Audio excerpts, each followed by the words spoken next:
It's our first morning here in Mindanao, Ontario. Ayan, yung long weekend getaway. Panoorin nyo guys. Dito nagluto kami ng breakfast. Our first breakfast together. Hindi ako nagtatapon ng pagkain kasi Hindi ko masyadong sa pagkain. Pagka may ulam pa, hindi na ako nagluluto. Oo, ganun. Ubusin nyo yan. Dapat ganun. Oo. Nakita nga ganoon. Yung mga mura pang bilihin ka. Parang, as usual, I am the captain of the kitchen. Dito guys, nagluto ako ng typical Filipino breakfast, which is yung chicken and pork longganisa with sunny side up egg. And of course, yung leftover namin kagabi. Hindi ba yung mga may 1 day old?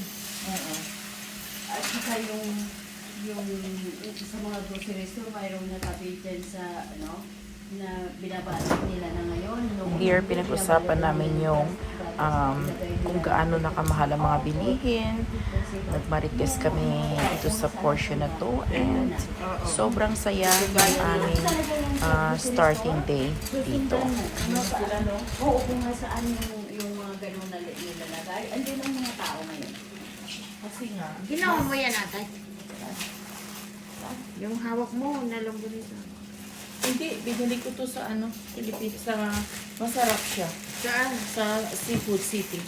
Silang gumawa. Pero mahal din sa Seafood City, no? Mahal din ang bilihin So doon. ano yung pork din? Ito pork, ito chicken. Oo. Mahal din sa Seafood City. Yeah. Diba? Mas mahal sa seafoods compare sa Sa mga Chinese to. Hindi naman masarap ang paninda nila Yun doon. nga daw. So here guys, mukha talaga akong nanay dito. Walang suklay, walang hilamos, just woke up like this. Taran!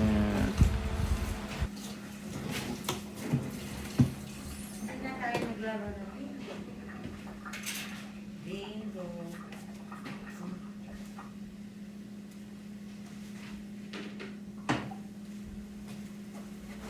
Napakasarap sa pakiramdam yung alam mo yun, yung mag-unwind ka kasama ng mga friends away from very busy city. Ang ganda ng environment, ang ambience nung pinuntahan naming chalet. Ayan, dito sa Minden, Ontario. Nag-enjoy ng sobra on our first day together making our breakfast. Meron din pala kaming bacon. Ayan. Ang paborito ng lahat, of course. So, marami kaming ginawang breakfast kasi nga 14 kaming nagpunta dito sa Minden, Ontario with my family and of course with my friends. Na natulog eh. Malinis na kaya yung doon sa corner, kinuha mo. Oo, linis siya. Yan ang tinanggalan ko So, ng... ilagay mo doon para at least magamit. Dito ko na ilagay. Marami pang food. Kung ang dahil pa kaya nga sayang pag iinitin niya. Kahit punti dito, punti doon, at least makakain mo. Ayan guys, tingnan nyo po yung inyong nanay. Sobrang woke up like this ang mukha. Nakaka-excite kasi guys gumawa or magluto ng breakfast for your friends. Ayan. And it's my pleasure always to give them a good food. Pagsilbihan yung aking mga friends. Tuwang-tuwa ako dyan guys. Talaga yung hilik na malakas? Ganyan ang tulog na mahimbing. Oo, hindi malakas ang ano niya, hindi malakas ang hilik niya. May ulit na Dito naman pinag-usapan namin yung mga kung sino ang humihilik sa gabi. Kaya maganda doon. Hindi mo narinig. Oo, kasi dalawang door siya eh. Hindi ko marinig. Ito talaga open. Light. Kasi, oo, yung center light na yun, kasi pinatay namin yung ilaw. Tapos, Kasi nga nandun sa talaga sa amin ni Peyon. Oo. Sa Kaya taas. madilaw ko magpulog ka eh. May sobra? Silaw? Silaw? Silakan? Bacon na lang. Then sidangat. Then that's it. That's it, pansit. Eat na kami. Uy, ang ganda. And dito, kainan na. Grabe, ang saya. After namin mag-alusal, ito na nga guys, nag-walking kami sa within the area kung saan kami nag-rent ng aming chalet.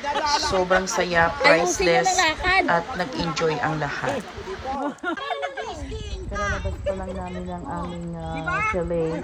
Meron na pong sumurrender at bumalik.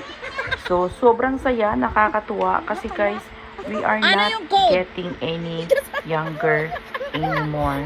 Kaya, of course, yung iba sa amin medyo may mga edad na and ito po yung mga group na talaga namang sobrang na-appreciate ko. Sobrang saya as in nakakawala ng stress, nakakawala ng pagod, away from the very busy city, and nakapag-relax for our long weekend getaway. So naglalakad na kami dito para sa aming morning walk. Sana nag-enjoy kayo sa mga views na in-upload ko. See you guys on my next upload videos.